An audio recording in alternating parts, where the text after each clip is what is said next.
तो 1 महीने से भी कम समय बचा है थॉर लव एंड थंडर की मूवी रिलीज होने, और एक दिन पहले इंडिया में रिलीज हो रहा है 7 तारीख को।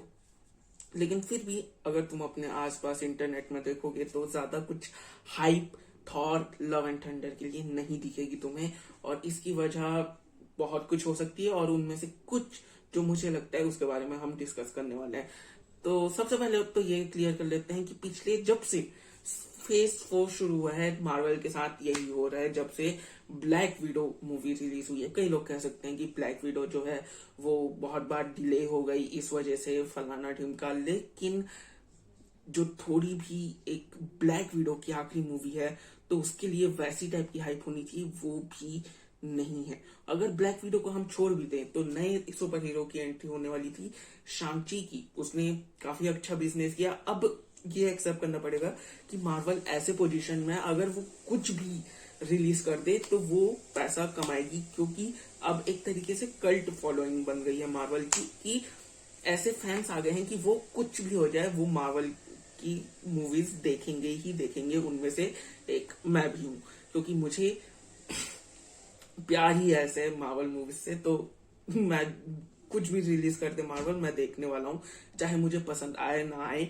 उसकी एक वजह ये भी है कि हमें कीप अप होना होगा उनकी कहानियों से, क्योंकि सारी कहानियां इंटरकनेक्टेड है। तो आगे कुछ चीज ऐसे आने वाली है जो हमें देखनी है, उसके लिए भी हमें ये जो बेकार चीजें मार्वल बना रहा है उसे भी देखनी पड़ेगी। जो बोरिंग चीजें हैं जैसे कि falcon and the winter soldier, जो मुझे पर्सनली बहुत बोरिंग और पॉइंटलेस सीरीज लगी थी, वैसी मूवी भी हमें देखनी पड़ेगी, क्योंकि मूवी या सीरीज, क्योंकि आगे वाले जो भी प्रोजेक्ट्स हैं उन वो कनेक्टेड रहेंगे इन बेकार सी सीरीज या मूवीज से भी।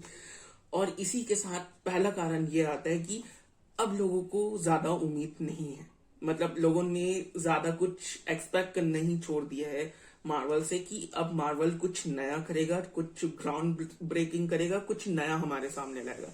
क्यों?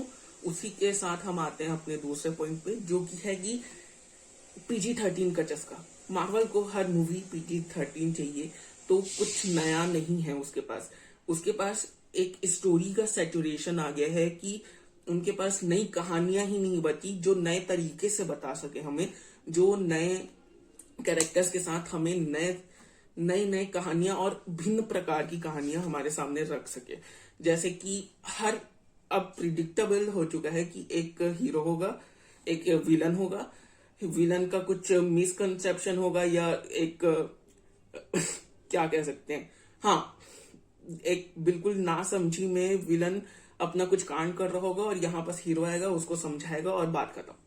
ये एक तरीके का सैचुरेशन आ चुका है। एक 3 डायमेंशनल या विलन को डेप्थ देने के चक्कर में विलन को एक तरीके से नकारा बना दिया गया है मार्वल मूवीज में, जो कि किसी में काम करता है, किसी में नहीं करता, और इस मामले में नहीं कर रहा है। ये सेम पॉइंट आ रहा है थॉर लव एंड थंडर के गॉड कैरेक्टर में, जिसको none other than Christian Bale खुद प्ले करने वाले हैं। मतलब इसके लिए तो सबसे ज्यादा हाइप होना चाहिए तुम्हें, बिल्कुल हर एक गली मोहल्ले में, मतलब इंटरनेट के अंदर ही हर दूसरे स्कूल में तुम्हें ये चीज देखने को मिलनी चाहिए, जैसे कि हमें देखने को मिलता था सीजन फेज 3 या फेज 3 के पहले में।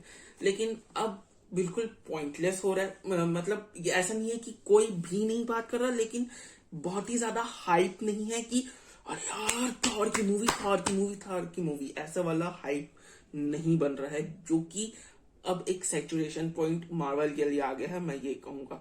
और सेम PG-13 को लेकर मार्वल अपने बाउंड्रीज पुश नहीं कर रहा है। एक तरीके से उसने मल्टीवर्स ऑफ मैडनेस में बाउंड्री पुश की थी, थोड़े से हॉरर एलिमेंट डालकर, लेकिन वो उतने ज्यादा नहीं थे जितने कि दूसरे स्टूडियोज जो और भी ज्यादा इस PG-13 के बंधन में ना बनकर अपने आप को ज्यादा एक्सप्लोर कर रहे हैं, अपने सुपर हीरोज को ज्यादा एक्सप्लोर कर रहे हैं, और हमारे सामने नए नए कहानियां ला के रख रहे हैं, नए नए कॉन्सेप्ट के साथ और नए नए तरीके से हमें दिखाने को वो कहानियां। और PG-13 की बाउंड्रीज को भी बहुत ज्यादा पुश कर रहे हैं बाकी के स्टूडियोज, जैसा कि हमने द बैटमैन में देखा।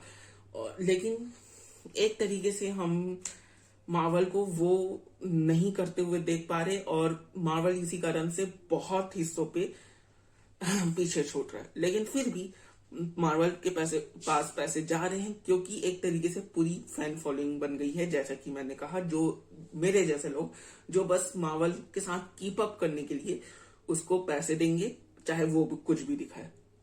अब बात करें थॉर लव एंड थंडर की, तो इसमें नया विलन आने वाला है गॉर।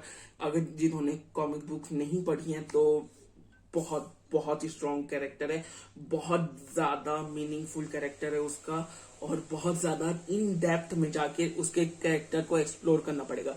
लेकिन यहाँ पर हमें पता चल रहा है कि 2 घंटे की मूवी होने वाली है, बस 2 घंटे की मूवी होने वाली है, जिसमें कि अगर पोस्ट क्रेडिट सीन वगैरह को हटा के, क्रेडिट वगैरह को हटा के हम करें भी, तो ऑलमोस्ट 50 मिनट, 1 घंटे 50 मिनट की मूवी होने वाली है, जो कि बिल्कुल भी पॉसिबल है ही नहीं कि इनको पूरा का पूरा थॉर की जर्नी की, उसको अपने आप को ढूंढना है, वो दिखा पाए।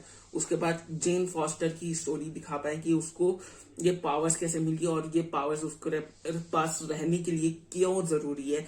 उसके बाद गौर गौर का पूरा जो बैक स्टोरी है वो कैसे हैंडल करेंगे इस 2 घंटे में, ये सारी चीजें मुझे पता नहीं, और मुझे बहुत डर लग रहा है कम से कम इस मूवी के लिए। हालांकि उम्मीद करता हूं कि मार्वल कुछ चमत्कार कर दे और हमारे पास कुछ बेहतरीन देखने को मिल जाए, जैसा कि मार्वल अभी तक कम से कम अवेंजर्स एंड गेम तक तो दिखाता आया ही था, स्टोरी वाइज, कैरेक्टर वाइज। तो बस उम्मीद कर सकता हूँ। बाकी ये थे मेरे ओपिनियंस और मेरी इनसिक्योरिटीज इस मूवी को लेकर। बाकी तुम अपने ओपिनियंस कमेंट करके बता सकते हो, लेकिन इन सबसे पहले सब्सक्राइब करो। सब्सक्राइब करना बहुत जरूरी है ताकि ये चैनल और ग्रो हो और तुम्हें ऐसे कंटेंट और भी मिलते रहें। बाकी मिलते हैं अगले रिव्यू या ऐसे ही किसी मेरी फीलिंग्स पे बात करते हुए किसी वीडियो पे। तो मिलते हैं अगली वीडियो में। ओके बाय, मिलते हैं, बाय।